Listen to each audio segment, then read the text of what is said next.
Je vais maintenant vous présenter un petit peu le code pour préparer le TP6.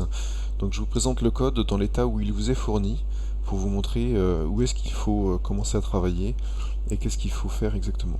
Le code est assez complexe mais en même temps il est commenté. Il y a quelques petits commentaires là que j'ai rajoutés que vous n'aurez pas a priori. Savoir qu'il faut rajouter les inclusions qu'il faut quand vous en avez besoin et il faut évidemment initialiser les objets correctement. Par contre, tout ce qui est avec un to-do ici en majuscule est déjà présent dans le code que vous avez, et donc c'est des indications sur ce que vous devez mettre et où est-ce que vous devez le mettre. Donc celui-ci c'est pour une question bonus. Je vais commencer directement ici dans la méthode d'attente du client que le serveur va lancer dans son thread principal. Donc vous avez au début ici l'affichage de l'adresse IP et du numéro de port que vous avez vu dans la démonstration, et le message en attente d'un client que vous avez vu dans la démonstration aussi, qui correspond à la première attente. Ensuite, vous avez cette boucle infinie que j'ai présentée dans les slides du cours, et dans cette boucle infinie, c'est là qu'on va récupérer les connexions des clients et gérer les objets qui sont liés, créer les threads qui sont liés, etc. Et en fait, le thread principal va passer son temps ici à attendre des connexions et à lancer des threads secondaires à chaque fois qu'une connexion est faite. Je vais décortiquer un petit peu tout ça.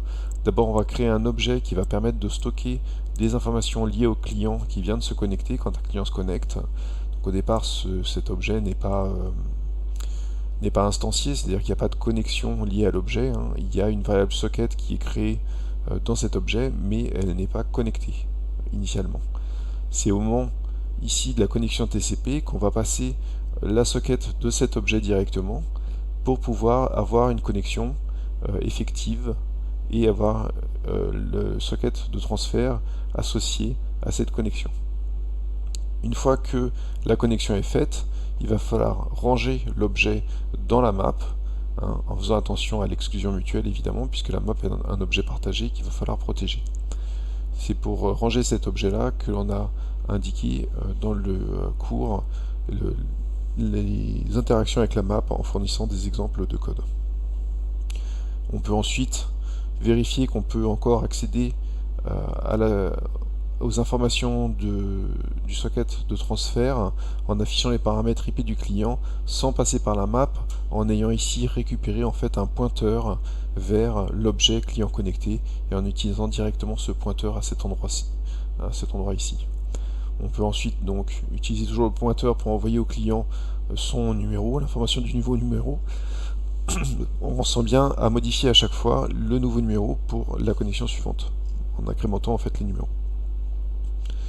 Ici il y a un petit bonus qui est l'annonce à tous les clients de l'arrivée du nouveau client, je l'avais dans la démonstration. Et enfin on va lancer un thread pour exécuter le code de thread client qui va faire en fait la gestion du client. Donc c'est le thread secondaire, c'est ici qu'il est lancé. On peut ensuite afficher le nombre de clients connectés en faisant appel à la petite méthode nombre de clients que vous allez implémenter ici correctement pour retourner en fait le nombre de clients connectés dans la map actuelle. Il suffit pour ça d'utiliser la méthode qui permet de donner la taille actuelle de la map. En exclusion mutuelle bien entendu, puisque cette map c'est un objet partagé toujours. Voilà. Ici vous avez une autre méthode qui est utilisée ici pour l'annonce, qui permet d'envoyer un message à tous les clients. Et donc à nouveau, il va falloir accéder à la map en exclusion mutuelle, parcourir la map et envoyer une chaîne à tous les autres clients. Mais vous ferez ça dans une deuxième étape. Je vais maintenant vous montrer le code de thread client puisque on l'avait ici.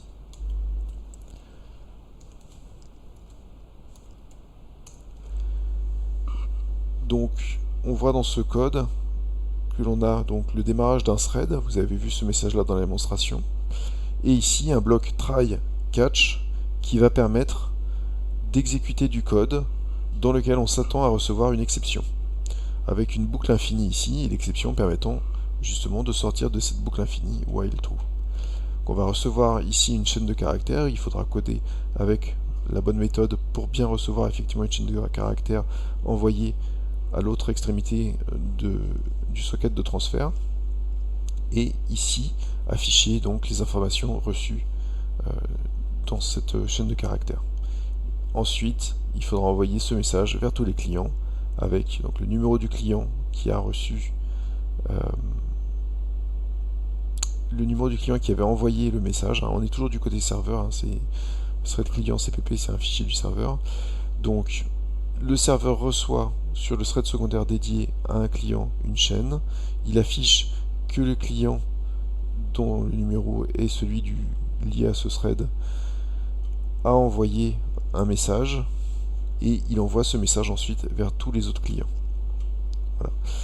L'exception arrive quand la connexion est coupée et donc on a à ce moment-là le message qu'on a une exception dans un thread et on va pouvoir dire que le client s'est déconnecté et supprimer le client. Donc vous voyez ici qu'on appelle un client.soc.remoteEndpoint, c'est la variable soc définie dans l'objet client et le remote endpoint de cette variable pour dire que ce client vient de se déconnecter. Et ensuite on supprime le client. Il va falloir ici, dans une deuxième étape, enlever le client de la map en exclusion mutuelle proprement et ensuite vous ferez le message pour dire que le client s'est déconnecté. Voilà. On pourra recalculer le nombre de clients après déconnexion. Ici le thread se termine, on affiche le message et à la fin de la méthode, le thread sort de l'opérateur et donc il termine son exécution. Donc le thread est supprimé. Comme il avait été détaché dans le serveur, à cet endroit, le thread est terminé et ça n'interrompt pas le programme principal bien sûr. Je vais maintenant vous montrer côté client comment ça va se passer. Donc là on est dans un processus complètement différent. On est sur la machine qui crée un client pour se connecter au serveur. Vous voyez ici une requête DNS qui permet de retrouver le numéro d'IP du serveur connaissant son nom et de se connecter dessus.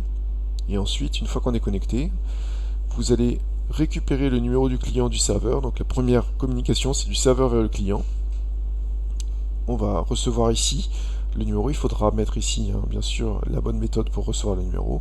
Et ensuite, dans une première version, il n'y a pas de création de thread. Simplement, on va envoyer ici, on va exécuter la commande lire clavier et envoyer message, exécuter cette méthode-là, donc sans créer de thread, simplement en faisant un appel à la fonction. Donc c'est le thread principal qui va exécuter ce code. Dans une deuxième version, c'est un thread qui sera créé, un objet thread qui sera créé de ce type-là et qui lui fera donc cette méthode-là dans son opérateur.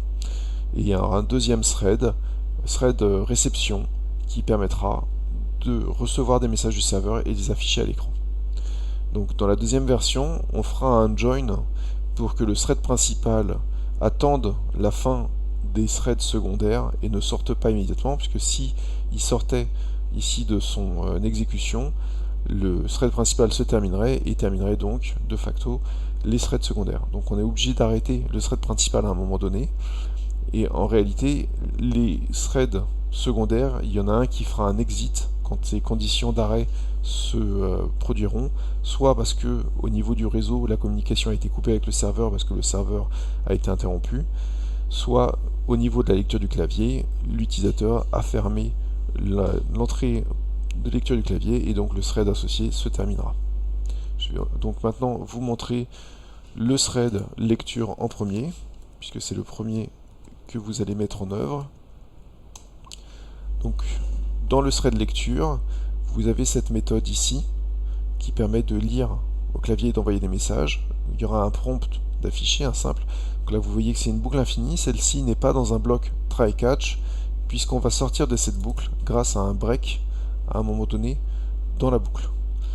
Donc on affiche un prompt, on crée une chaîne de caractères qu'on veut lire, on va lire avec un getLine cette chaîne de caractères, et si on arrive sur un fin de fichier, c'est-à-dire le CTRL D que je vous ai montré dans la démonstration, on va sortir de cette boucle. Et ici, il faudra donc gérer l'envoi de la chaîne de caractères lue vers le serveur qui se chargera de la répercuter vers les autres clients. À la fin, quand on aura reçu le CTRL D, on ferme le thread, on ferme le programme et on fait un exit en fait pour quitter le processus totalement. La connexion TCP sera fermée par cet exit et donc le serveur sera prévenu de la déconnexion du client. Ça, c'est le côté fermeture par l'utilisateur client sur sa machine. Je vais maintenant changer et vous montrer le thread réception. Donc du côté thread réception, on a ici la méthode principale, recevoir et afficher les messages, avec une nouvelle boucle infinie, cette fois-ci dans un bloc try-catch, puisqu'on retrouve en fait quelque chose de très proche de ce que le serveur fait quand il reçoit des messages, qui gère des communications. Et donc ici vous allez récupérer des messages envoyés par différents clients. Donc vous avez le numéro du client qui vous a envoyé un message et la chaîne reçue, et vous allez afficher la chaîne.